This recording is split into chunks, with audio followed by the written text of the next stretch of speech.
Gente, essa semana saiu uma notícia que foi amplamente divulgada e muito comemorada pelas pessoas que têm burnout, pelas pessoas que estão trabalhando como eu, pela conscientização do burnout, do que é, de como trata, etc. Que é a notícia de que a síndrome de burnout agora vai ser classificada como uma doença. A minha opinião, pelo que eu percebi, é muito diferente dessas pessoas que eu acompanho e que eu leio, então eu vim dar o meu ponto de vista aqui, para quem me acompanha, ok? Em primeiro lugar, a síndrome de burnout não foi classificada como uma doença, ela continua sendo classificada como uma síndrome, tá? Mas isso não faz a menor diferença nas coisas que eu vou pontuar a partir daqui, é só para deixar claro que a notícia saiu com esse erro das pessoas falando, nossa, agora vai ser considerado doença. Não vai. Ela continua sendo classificada como uma síndrome. Qual é a diferença de doença e síndrome? Eu não vou entrar aqui, porque eu sei que eu vou falar merda, porque eu precisaria conhecer bem mais sobre a diferença de uma e de outra, mas como ela era considerada uma síndrome e continua sendo considerada uma síndrome, isso não vai fazer a menor diferença nas coisas que eu vou contar aqui, portanto não vou me aprofundar nisso, gente, tá? Pergunta pro seu médico, que eu vou perguntar pro meu e a gente descobre.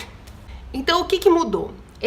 Existe um negócio chamado Código Internacional de Doenças que classifica todas as doenças e síndromes e problemas de saúde que as pessoas que existem. E a síndrome de burnout estava classificada no CID-10, CID, Código Internacional de Doenças, no CID-10, e ela vai passar a ser classificada no CID-11 a partir de 1º de janeiro de 2022. O que significa isso? Significa que a síndrome de burnout, hoje, está classificada na categoria de problemas relacionados à dificuldade em administrar situações da vida. Isso quer dizer ali que é classificado como um estado de exaustão vital. Que, se você parar para pensar um pouquinho, você vai ver que é a mesma coisa que depressão, ou absurdamente similar, né? Porque depressão acho que é considerada uma doença. Porque todo mundo acha que a depressão é uma perda de alegria, todo mundo acha que depressão é sinônimo de tristeza, mas na verdade a depressão é uma perda de vitalidade, a pessoa perde o propósito, é a pessoa que começa a falar, para que eu vou fazer isso? Não tem propósito, tá? Então essa exaustão vital, medicamente falando, é uma depressão, um similar à depressão, um associado à depressão, alguma coisa muito próxima de depressão, tá? Que nós sabemos, nós estamos aqui ouvindo dos médicos, das pessoas, lendo na internet sobre como o burnout é a mesma coisa que depressão. E eu tô aqui, há sei lá quanto tempo que tem esse canal, afirmando, vou morrer afirmando, que burnout e depressão são coisas diferentes. Uma pessoa com burnout pode ter depressão também. Mas já está constatado que 52% das pessoas que têm burnout não têm depressão. E mesmo assim, o tratamento hoje é igual à depressão, porque os médicos consideram que é uma coisa muito similar. E a partir do dia 1º de 2022, a síndrome de burnout entra em outra categoria, que é aqui a categoria de fatores que influenciam a saúde ou o contato com os serviços, que é onde entram todas as razões pelas quais as pessoas devem entrar em contato com serviços de saúde, mesmo não sendo classificados como doença.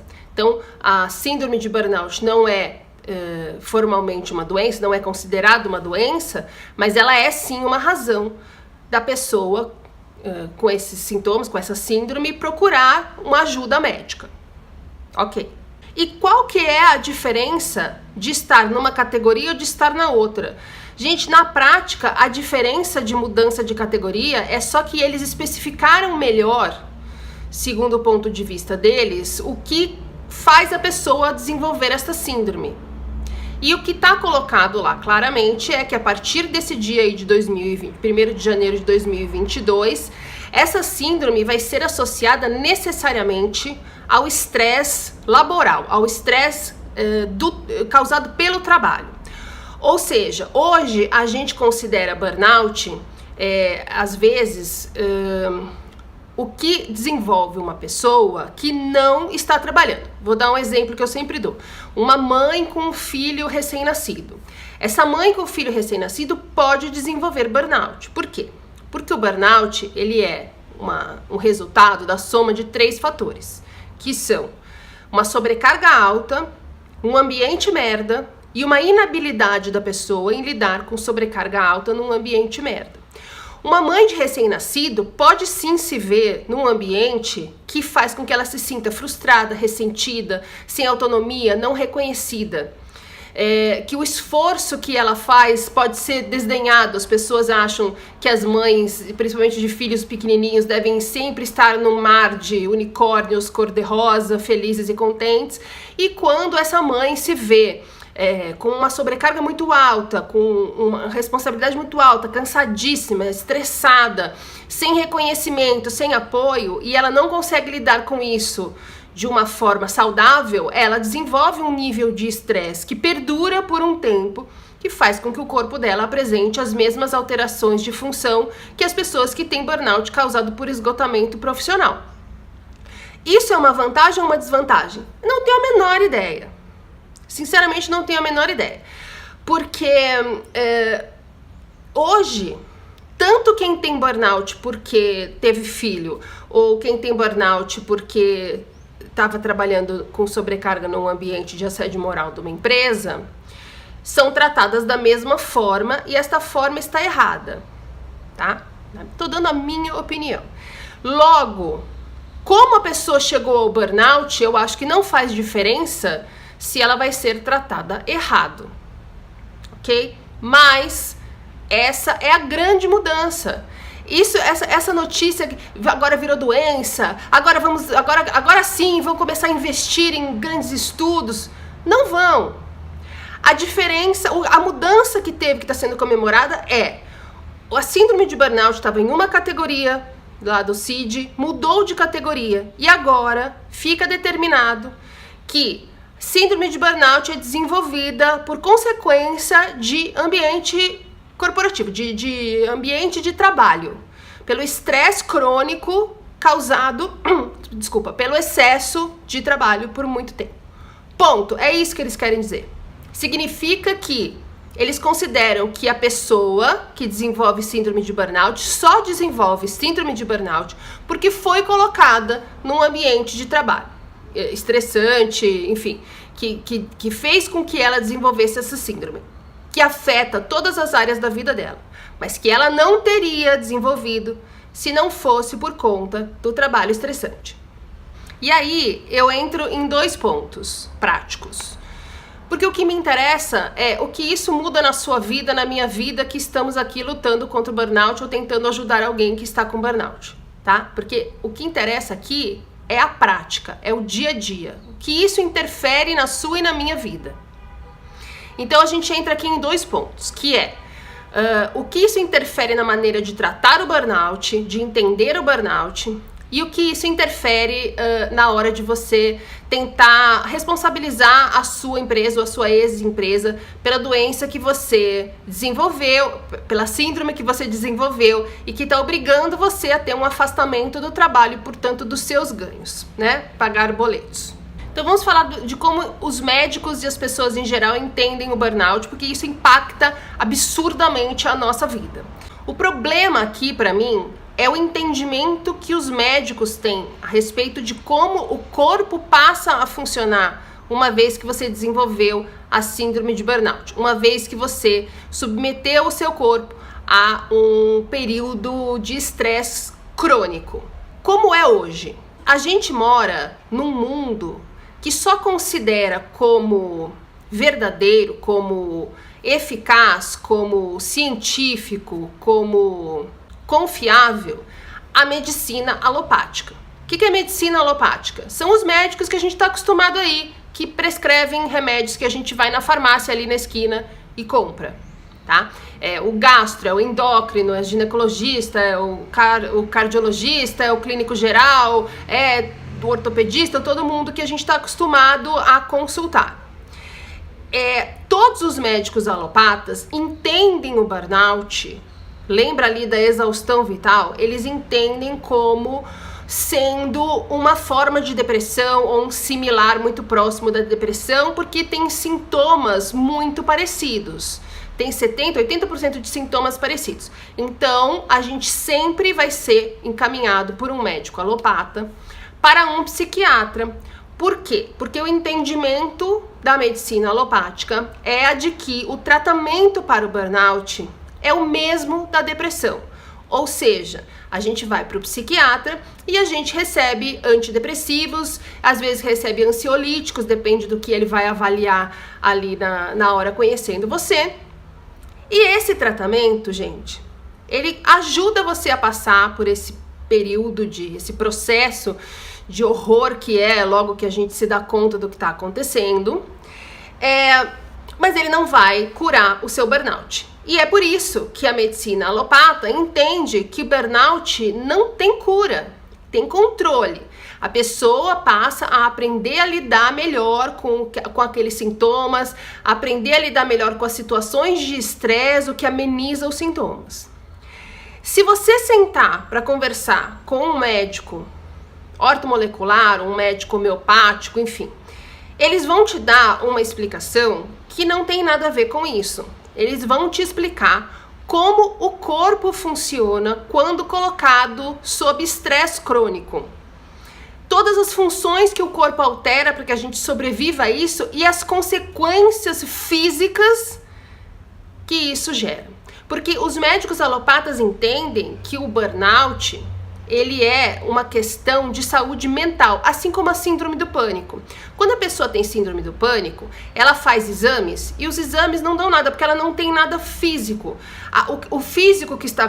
tem um problema físico que é ali no cérebro dela, de como... bom, eu não vou entrar em detalhes porque eu tenho medo... muito medo de falar besteira. A gente não pode sair falando de coisas que a gente não conhece profundamente. Mas o entendimento dos médicos é que a síndrome do pânico, ela é associada exclusivamente à saúde mental. Os sintomas físicos que as pessoas têm, eles não são verdadeiros, eles são criados pela mente. Se você for lá, por exemplo, a pessoa ela tem uma sensação de morte iminente, mas se você fizer um exame nela, você vai perceber que ela não tem problema físico nenhum. Por outro lado, o burnout, quando você faz um exame, você vê que o corpo está funcionando inteiro errado. Ou seja, o estresse, ele é sim uma questão de saúde mental. O estresse tem a ver com a nossa habilidade ou não de lidar com críticas, com expectativas, com cobranças, etc. Tá? Só que o estresse crônico, ele tem consequências físicas. Não é a mente criando sintomas. É o corpo que está realmente funcionando errado. A parte hormonal, as adrenais, a parte do sistema autônomo. Mas isso não sai nos exames que os médicos alopatas fazem. Ah, se não sai nos exames que o médico alopata faz é porque não existe mesmo. Gente, o meu médico é alopata. Ele é um médico integrativo. Só que ele é um médico integrativo completamente fora do normal da alopatia. Tanto que a minha medicação é inteira ortomolecular com algumas coisas de homeopatia. Esse homem me mandou fazer um exame que é feito nos Estados Unidos. É um perfil metabólico, tá? Vem, devassa, você vira do avesso. Você manda um picolé de xixi, amostra de sangue, lá para os Estados Unidos, eles vão fazer esse perfil metabólico.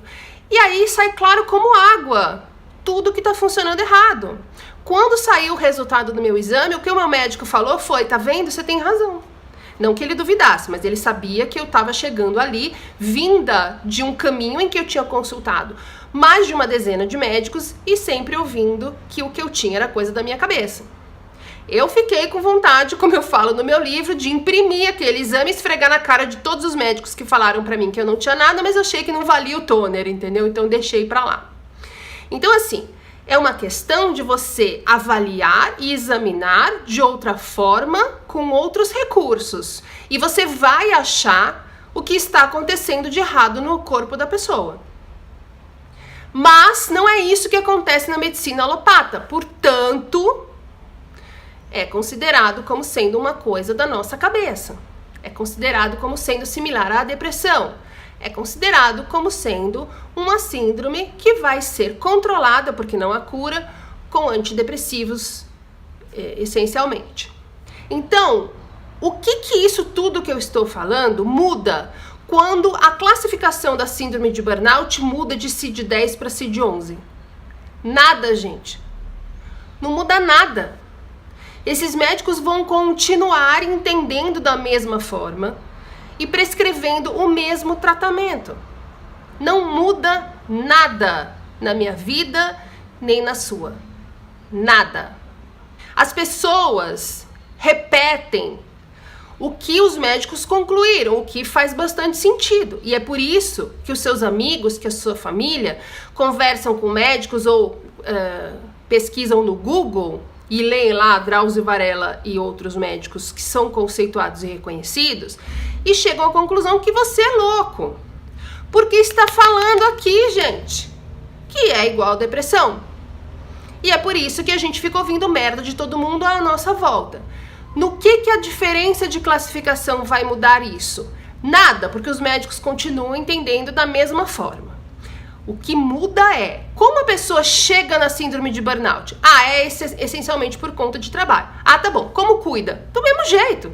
Você só mudou a forma como você chegou ao burnout, mas como você sai dele, eles entendem da mesma forma. Portanto, não mudou nada na nossa vida. Inclusive, olha só o que eles falam aqui, olha.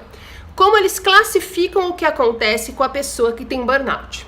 Agora, tá? Na nova classificação. 3 itens. 1. Sentimento de exaustão ou diminuição de energia. Perceba que sentimento de exaustão é diferente de exaustão. Porque quando você fala a pessoa tem exaustão, ela fisicamente tem exaustão. Quando você fala a pessoa tem um sentimento de exaustão, é porque ela não tem nada, mas ela se sente exausta. 2. Aumento do distanciamento das atribuições de trabalho, sentimento de negativismo ou cinismo relacionado ao trabalho.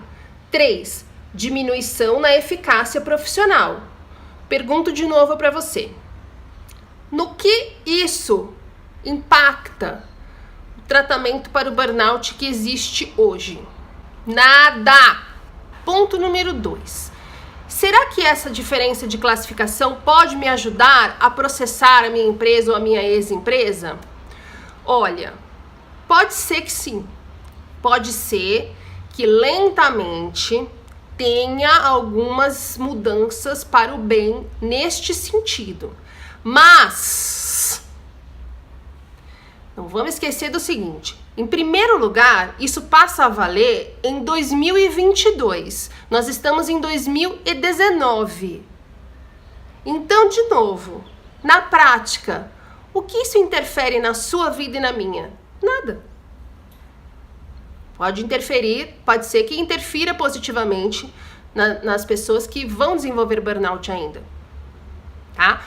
Agora, ainda considerando o seguinte, a cultura do entendimento do burnout durante sei lá quantos anos. O burnout foi descoberto em 74, nós estamos em 2019, tá? Durante todo esse tempo, o que acontece quando a pessoa tenta processar a empresa ou processa a empresa porque desenvolveu síndrome de burnout e está incapacitada de trabalhar e, portanto, de ter rendimentos? Tá? Porque as empresas afastam a pessoa, sei lá, na melhor das hipóteses, por 2, 3 meses, a pessoa não sara e eles dispensam porque entendem que você não sarou porque não quis, né? As empresas entendem que o problema que você desenvolveu é pessoal, porque tem outras pessoas trabalhando na empresa e ninguém caiu doente. Você caiu doente, logo o problema é seu, não da empresa. Entendeu? Esse é o pensamento. É um problema pessoal. Você não sabe lidar com as coisas. Então, pode ser que aos poucos o argumento de necessariamente a pessoa desenvolveu síndrome de burnout porque ela foi colocada num ambiente profissional estressante beneficie as pessoas nesse sentido. Mas vai ser bem devagar e a luta vai ser grande. Ou você acha que uma empresa vai falar, nossa, é mesmo, puxa vida, toma aqui um dinheiro. Gente, advogados, processos, a coisa não é fácil. Então, para mim e para você, hoje, que estamos aqui tentando nos recuperar de um burnout, isso não muda nada. Nós precisamos continuar sempre conscientes e cada vez mais conscientes da nossa responsabilidade, não só em ter chegado a um burnout, mas em fazer o nosso tratamento dar certo. Nós vamos continuar precisando procurar médicos ortomoleculares, que não são às vezes cobertos por planos, que não tem em todas as cidades, que as famílias falam que, meu Deus, não é considerado uma medicina pelo Conselho Regional Federal de Medicina, meu Deus do céu, o que vamos fazer? Eles são quem podem resolver o nosso burnout. Tem cura sim. Nós vamos continuar precisando fazer nossa terapia, que é parte fundamental da recuperação de um burnout, para que a gente entenda como a gente gera tanto estresse para o nosso corpo, porque senão não adianta ser no melhor ortomolecular do mundo que você vai continuar doente, porque você continua gerando estresse para um corpo que ficou doente porque você gera muito estresse. Nós vamos continuar entendendo a nossa responsabilidade, o que a gente pode fazer, como a gente se vira a partir daqui. Nós vamos continuar precisando se fortalecer cada vez mais para não sofrer com as merdas que a gente ouve dos médicos, dos parentes, dos namorados, maridos, namoradas, mulheres, dos nossos amigos, dos nossos colegas e ex-colegas de trabalho. A gente precisa se fortalecer porque a gente vai continuar ouvindo merda. É isso que a gente precisa fazer, que é a mesma coisa que a gente precisava fazer semana passada e que é a mesma coisa que a gente vai precisar continuar fazendo em 2022. Não a gente, porque a gente já vai ter sarado, mas as pessoas próximas que a gente vai poder ajudar, porque a gente tem essa nossa experiência. Por quê? Se depender dessa classificação nova e de como a medicina alopática vê, continua a mesma coisa. E a gente sabe a dificuldade que é se recuperar de um burnout no meio deste contexto. Tá? Então, não é uma opinião pessimista, do tipo, meu Deus, o mundo é cruel. Não é isso. É uma questão prática.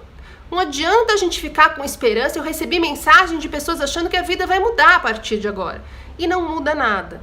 E a gente entender que não muda nada é fundamental para a nossa recuperação. Para a gente parar de colocar a responsabilidade do tratamento nas coisas. O seu médico que você foi e disse que era coisa da sua cabeça, ele não vai mudar de ideia. O seu terapeuta que não consegue entender como é que você não está aceitando que você tem uma síndrome do pânico, uma depressão que você não tem, ele vai continuar achando. Gente, eu, com esse exame, esse perfil metabólico, e com uma análise neuropsiquiátrica que atestava que eu não tenho nem depressão e nem pânico, eu já fui em médico que me falou, é melhor você fazer em outro lugar isso aí, porque isso aí com certeza tá errado. Não adianta, é uma coisa que tá gravada em brasa no cérebro deles. Eles aprenderam isso na escola de medicina.